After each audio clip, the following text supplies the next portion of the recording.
Welcome back to the couch. This is Bitchin. Let me introduce our bitches for today. Alexander Sacosta, Sharon Atwood, and of course, Bernadette Marie. Welcome back. Welcome back to everybody for 2025. Let's start with you, please, Bernadette Marie. Tell me, what have you got for us? Today I'm going to talk about the wombat snatching influencer. Oh, we saw You know, the American girl. Tell us the story. Yeah, so this American girl, her name is Samantha Strable, who goes by the name of Sam Jones online on her Instagram.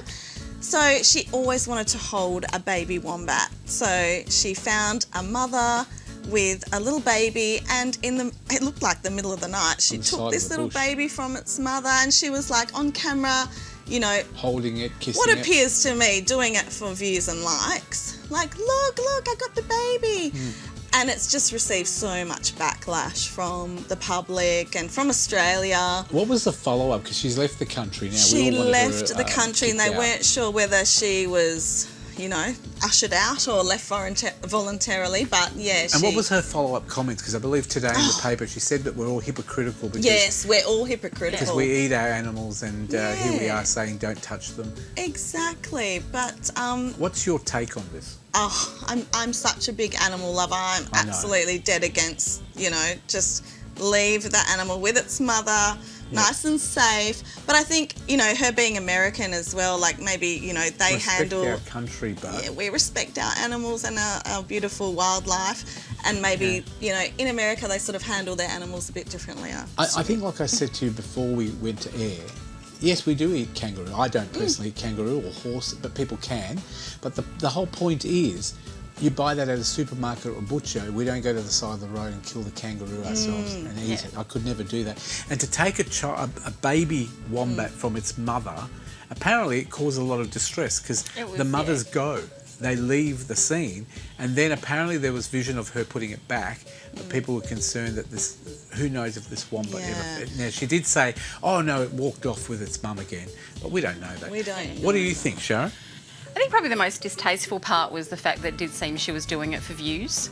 You know, and that she's got a background as an influencer, as a hunter as well. So you do wonder what her level of respect is for animals in the wild.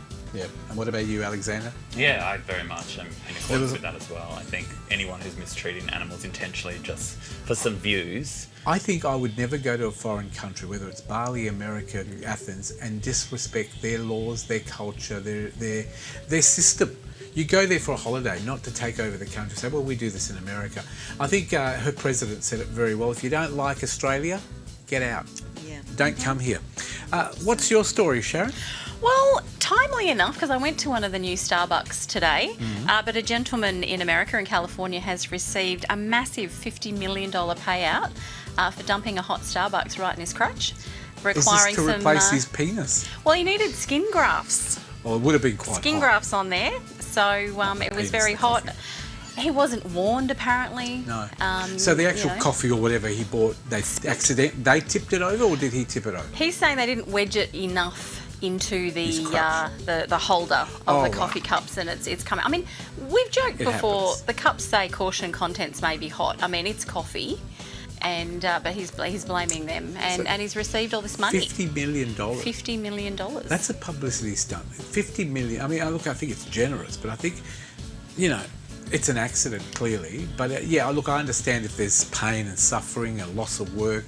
Yes, but $50 million. It can only happen in America. Do you think it was fair? I mean, you're a person that is always into brand etiquette because that's your company. I think it's one of those things where, you know, people are making a bit of a grab. It's that whole social Darwinism aspect as well, where people are suing because, you know, the contents of the apple pie at McDonald's is too hot, the coffee's too hot. We're having to label things, you know, apples may contain an apple.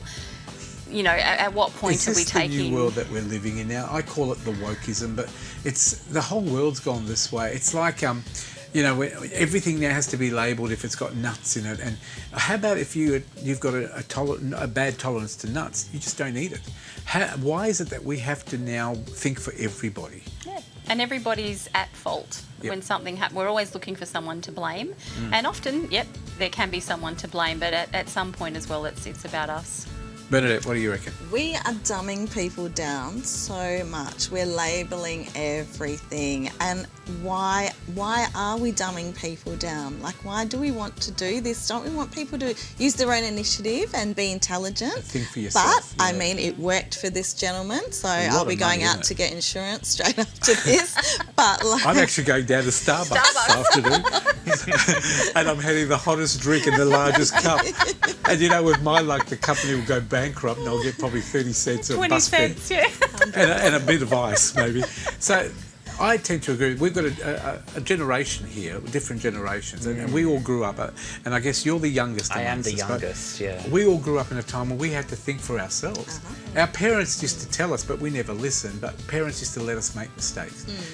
Do you all agree? I mean, what about you, Alexander? What do you think, $50 million for a hot crutch? I think it is important, though, to put those warnings, though. Like, the caution contents are hot, because I put that own warning on myself, because I'm worried. You do that when people meet me and they're like, oh my God, he's hotter than I thought he would be, it's a lot. I was going to say, you put that on your pants, too. It's on the back of his jacket. You've got the back, the front. I had it sky written in the sky. It's important to, I think, put those things out from a legal perspective, speaking purely legally. Well, you've got a legal background. Yeah, and that's what I think it is. So I'm kind of... We can put as many labels as we can, but at the end of the day, when you turn up and you're extremely hot, there's nothing you can resist. Well, prepare people you're for preaching that. to the converted. Yeah. We should get Speaking $20 purely million, legally, though. Yes. Yeah. Can I tell you something? I'm going Please to do. be like Nostradamus. Nostradamus was a person who used to tell the future. Yeah, Bernadette knows him. Okay. Date. She'll tell you all about it in the car while she beats the crap out of it. But can I just say, and I'm only joking there, but Nostradamus would have probably said, you know those scooters that people are leaving on the side of the road? Yeah. How soon do you reckon it will be before somebody trips over one of those and sues the council or the government, and then we'll have them all banned? Because I've seen them in the city everywhere. I'm thinking at night, how easy would it be to trip over? Yeah. So if you're looking to make some money here in Perth, get in before Basil leaves the council in the city of Perth. Alexander, what's your story? We are cheeky today. Speaking of foul 30-ton fatberg spread, thank you. I didn't lose that much. Are we doing about your crutch again? Yes. The Perth sewer system was clogged up by a mixture of paper towels, baby wipes, sanitary items, fats and or grease in the largest ever seen in WA. Oh, the This RSC actually arena. literally stopped Bryan Adams' concert, which Yes. some people would have been like, thank God. But other people would have been horrified that it got cancelled. Sorry, Brian. So, my good friend, Brian. His friends call him Bri. And I love the comment made by the Water Corporation's Treatment and Resource Recovery head. Ready for this? When I saw it, I said, oh my God, I can't believe this.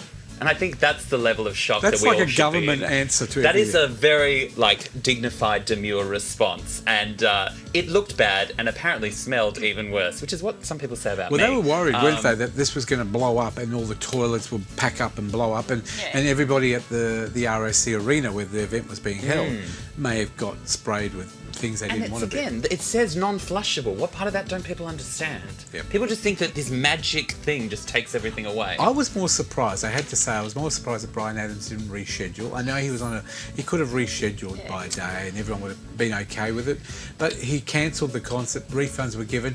Is this something that happens a lot? Because this is the first time in my 50-something years here in WA that I've ever heard of these I'm just fatbergs. saying, maybe there's a conspiracy here, and someone was just like, oh, hell no, Brian. Not this time. I'm not saying it was Kylie Minogue, but it could have been. Maybe. Well, she's got You me. saw her on that show. I saw her singing Spinning Around. Spin it around in the drains, yes. What do you reckon, Sharon? I know this was your story before he stole it.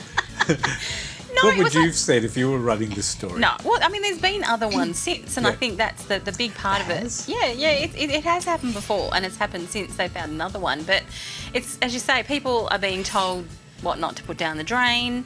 But I just wonder how it gets to this level. How is it that we don't have an infrastructure that sees these things building before they become Can't 30 you just do a tonnes? plunger thing and go, Yeah, and it just goes down the toilet or whatever? move it along. Bernadette, what do you reckon? Giant punch. Well, I'd never Have you ever heard had the a word fatberg? fatberg before. I've heard of fat before, trust me, but never berg. And if I've told Alexander once, I've told him 1,000 times, don't flush those flushable wipes. Yeah. I'm a giver, Fred. I like to give. I give. Yes, I know. Lots of us don't give, but that's okay. Bernadette, thank you very much. Thank you. Thanks for your time today. We'll see you on the couch the next couple of weeks. Back on the couch with the Buzz. Sharon Atwood, as always. We'll see you here on the couch every month, but hopefully we'll maybe less than every month, every 3 weeks. But we'll see you on 6PR or hear you on 6PR as well on our panel. Thank you very much. And Brand Etiquette, of course. Yes, As yes. we will catch you on the website for you. And Alexander, you're stuck with us for another year. Entertainment and more. This is Alexander Sacosta. I love it. Thank you very much. We'll take a break. More of the couch coming up right after this.